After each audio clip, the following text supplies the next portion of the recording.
The young man watches as the lily-white coffin is lowered into the ground. He's surprised at the dryness of his eyes, seeing as it's his own mother being buried. But now isn't the time for questions. When the dirt is piled on and the small service comes to an end, the young man is the last to leave. Other than the eulogy, he never says a single word to anyone. She'd been difficult towards the end. He'd cared for his mother until her disease had made it so that she wasn't really his mother anymore. And then for another 2 years after that, things had been said and done that he wished he could remove from his memories of her, but the past is forever set. As he looks up from his mother's gravestone, he notices something strange in the distance, perhaps 30 feet away from him. A little girl, maybe about 10 years old, in a school uniform, standing behind another gravestone. She's wearing a worn-looking plastic pig mask and carrying a dirty rag doll. The young man stares into the dark eye holes of her mask for a moment, wondering if he's really seeing this or if she's a figment of his imagination brought on by stress and grief. Then he blinks and she's gone. For a second, he feels a frightening sentence looping through the dark recesses of his mind. You're starting to lose it already. A few years ahead of schedule. You'd make your mother proud. The young man shakes his head and leaves for home. Of course, he might see things on a day like this. The mind does funny things when it's in a state of extreme emotional distress. It was perfectly natural that he'd see strange things on a day like this. But that little girl in the pig mask really did look real. Arriving home is a surreal experience. It's the first time in a long time that he's truly felt alone, like a child lost in a vast and unfamiliar space. Something about it just felt wrong. He makes himself a microwave meal and eats it silently in the kitchen. The place is so quiet, no panicked yells or cries of pain. He sighs and looks out the kitchen window as he washes the dishes, and in the distance, he sees another strange sight. A young boy, 12 years old or so, standing out in the cold, dark woods next to his house. He's wearing only swimming trunks and a worn-looking plastic mouse mask. A rag doll hangs limply from his thin, pale arm, just like the one the girl in the graveyard was holding. The young man's first instinct is to go out and help the child. After all, it's a cold night. He could catch his death out there. But with another blink, the child is gone. Just trees in the dark. He breathes a ragged sigh and takes an aspirin. Something must really be wrong with him if he keeps seeing strange children with animal faces out there. He trudges upstairs, hoping that maybe he'll get some sleep tonight and feel a little better in the morning. Shadows dart in the corners of his eyes, but he pays them no mind. He can't trust anything he sees today. He pauses for a moment in front of the room where his mother used to sleep. It looks cavernous without her tiny form nestled in the bed. He thinks about how she'd last been in that same room a little more than a week earlier. He sighs, turns off the light, and goes to bed. That night, the young man has strange dreams. He feels like a tiny fish at the deepest, darkest point of the ocean, watching huge black shapes loom and shift around him. He's afraid. He feels like he's being watched. The sudden spike of terror jolts him out of his sleep, and that's when he sees them. The children in the animal masks, 7 of them now. They stand around his bed, hand in hand, like they're playing some kind of game, but in dead silence. Each one has a rag doll sitting patiently at their feet. Logically, he should be more afraid upon seeing them. It's the strangest experience of his life. And yet, he feels an odd sense of empty calm settle over him, like a warm blanket. His eyes close, and sleep takes him again. When the young man wakes up the next morning, something doesn't feel right. He's already dismissed the strange children with the animal masks and the dolls as a figment of his imagination, a half-waking dream. But what he can't dismiss is the numbness in his fingers and toes. It's like he'd spent all night sleeping in the cold outside, despite his room being perfectly warm. Perhaps he's coming down with something. Other strange things start to happen over the next few days. He makes himself a sandwich, and as he bites into it, he notices he can't taste a thing. Come to think of it, he really can't smell that much either. Could this be a cold? The flu? Something worse? Also, he just can't shake the feeling that he isn't alone in the house. It's as if he can feel a presence there with him. And not just one presence, but multiple. Could it have something to do with those strange dreams and hallucinations, the children in the masks? He suppresses the thoughts, not wanting to consider their implication. He can scarcely dare to ponder what's worse, that there really are strange little children in masks creeping around his home, making him sick, or that he's losing his mind, just like his mother. He puts it out of his mind, but every so often, when he happens to glance out of the window, he can't help but see little shapes moving in the distance. When he watches the TV or tries to listen to music to distract himself, he notices that he needs to turn up the volume more than he ever did before. His hearing is getting worse. Could this be some kind of sinus thing? It's the only rational explanation, but it can be hard to apply a rational explanation when what's happening is inherently irrational. Several days later, after getting out of bed in the morning and standing in front of the bathroom mirror, the young man notices something is different. It's his skin. It's a pale, almost creamy color now, like all the life and vitality has been leached out of it. But it's not just that. He looks closer at his face in the mirror. His eyes. Have they always looked like that? Were they always that shade of dark, murky brown? Maybe it's his addled mind, but he can swear something is different, like the ground is shifting underneath his feet. That's when he notices something in the corner of the mirror, a little boy with dark blue overalls and a grinning cat mask. He just stands there, watching. The young man turns, hoping to finally see one of these strange children up close, but of course, there's nothing there. Over the following days, it all gets worse. 2 weeks since the funeral, and his senses of taste and smell haven't returned. His hearing gets worse by the day, until he's almost entirely deaf. The sightings of the children don't stop, but they're harder to make out. Over time, his vision starts to blur, and no matter how hard he rubs his eyes, they never clear. He stubs his toe, cracking the toenail open from tip to base, and he doesn't even notice. Little by little, feeling itself is starting to leave him. He doesn't even notice until the day he decides to chop some carrots for a soup he's making, hoping in vain that this one might be the meal he can finally taste. But his vision is getting so blurry now, he can barely... The knife cuts into his palm. It takes him a second to even register, because there's no pain and no blood. He stares at the clean wound in his palm with detached fascination, trying to work out the shapes in front of him, to make sense of it all. What are those thin white strands sticking out of the cut? He grabs the edge of the skin, though it doesn't look much like skin now, more like pale, ragged fabric, and he peels it back.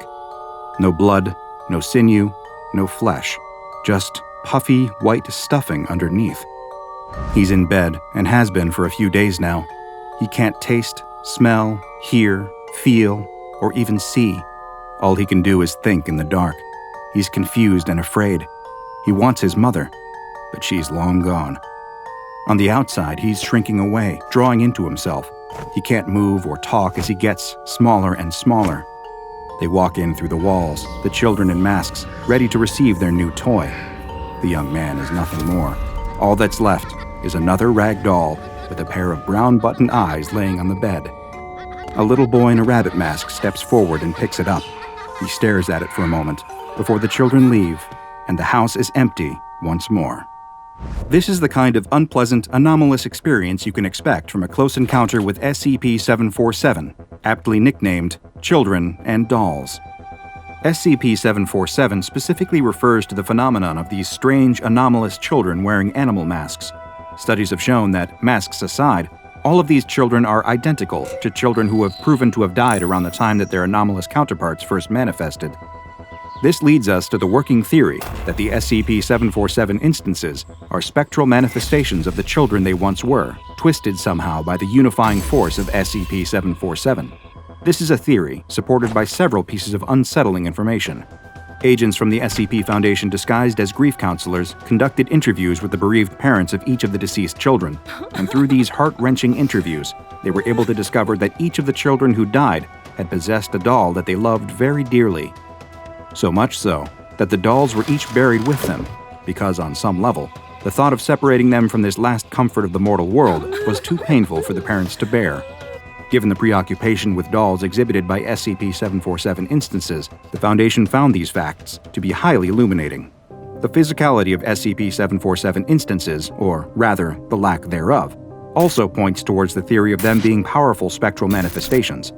They are able to phase through solid surfaces of up to 10 centimeters in thickness, and can sometimes have difficulty in holding solid objects due to their partially solid nature.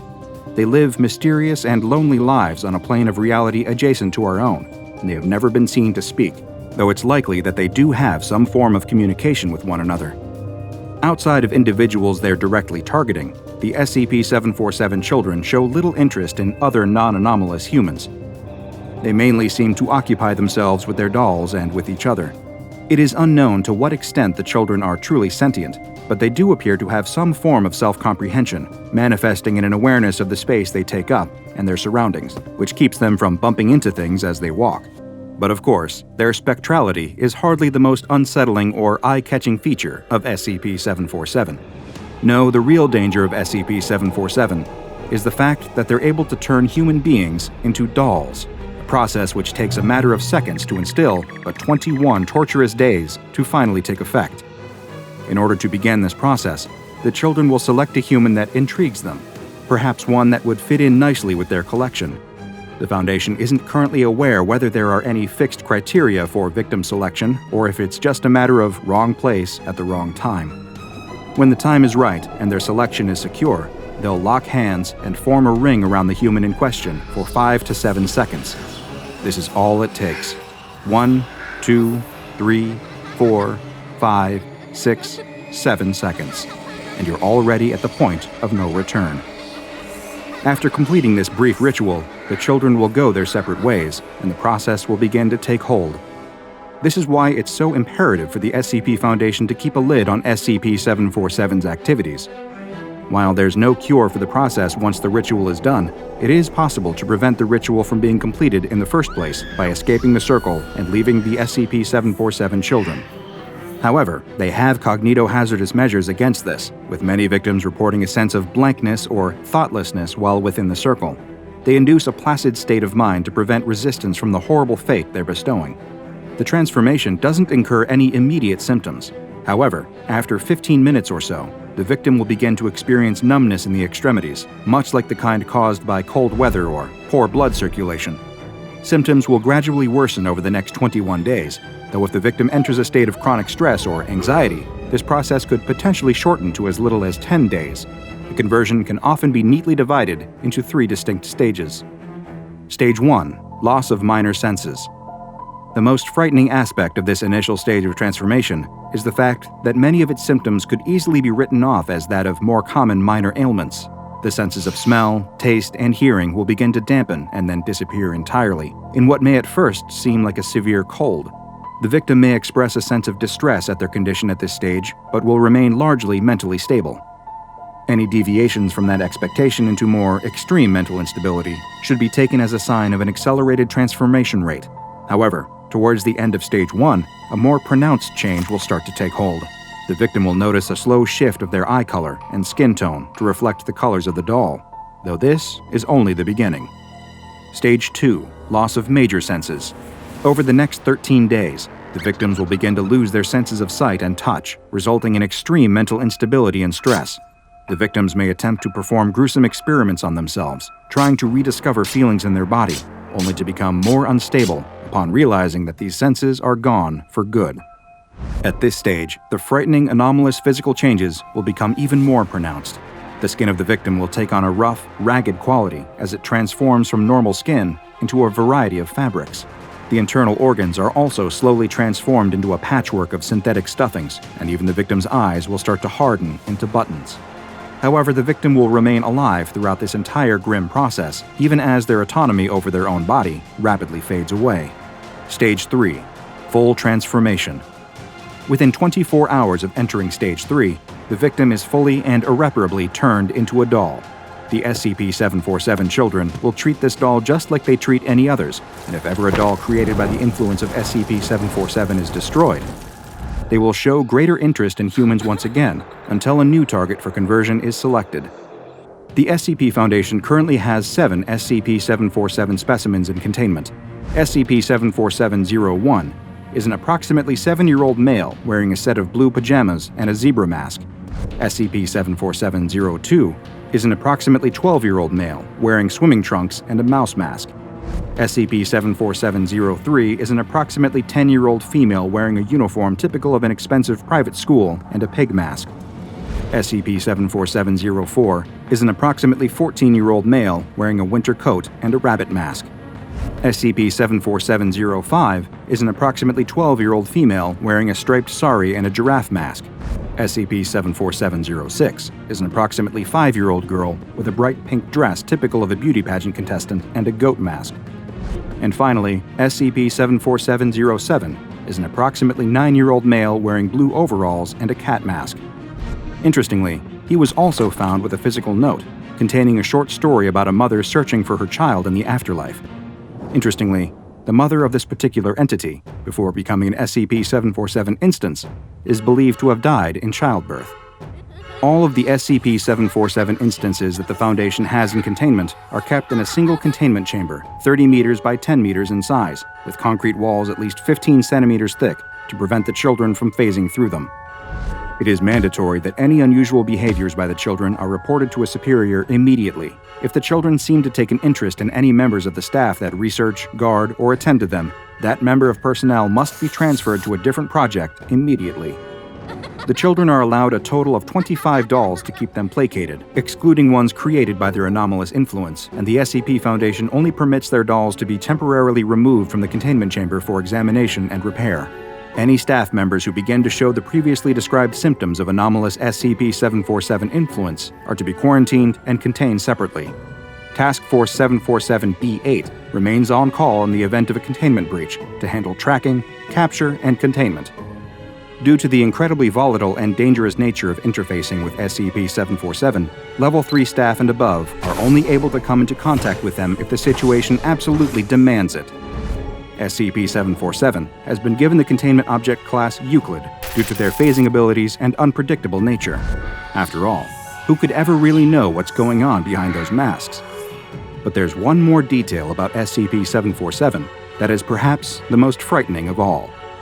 There is evidence that suggests that the victims who have been turned into SCP-747 dolls may not actually be dead. In fact, they may still remain conscious, cut off from all their senses, slowly descending further into madness. Now go and watch another entry from the files of DrBob, like SCP-4666, the Yule Man, for more eerie anomalous dolls that used to be a lot more active. And make sure you subscribe and turn on notifications so you don't miss a single anomaly as we delve further and further into the SCP Foundation's classified archives.